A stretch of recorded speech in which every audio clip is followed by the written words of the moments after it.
ఒక రూ. 50, రూ. 100 తెస్తాడు. అదే కాలం చేసుకుంటున్నాం, అదే చక్క పెట్టుకుంటున్నాం. నాకు 15 చీటు కూడా లేదు బాబా, బియ్యం చీటు కూడా లేదు. నా కాలు మండింది, నెత్తి మండింది, అలా తిరిగాను. నాకు ఎవ్వరూ ఇవ్వలేదు. 3 సంవత్సరాలు బట్టి నాకు రేషన్ కూడా రాలేదు. నేను అరచమేనే ఆ ముసలోడు తెచ్చిందే తింటున్నాము, ఉంటున్నాం అంతే. మరి ఇది ఎక్కడి నుంచి వచ్చింది మీకు?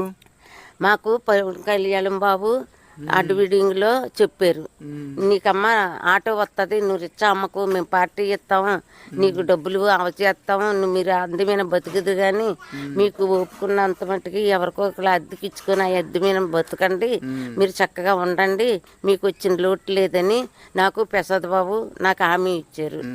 నాకు ప్రసాద్ బాబు అన్నీ చేశారు. 30 మూటలు పంపించారు, 30 సరుకులు పంపించారు. ఇంటింటికి మా లేబర్కి, మేము ఎస్సీలం కాబట్టి ఇంటింటికి వచ్చి 12 గంటల ఏలప్పుడు, రాత్రి 12 గంటల ఏలప్పుడు వచ్చి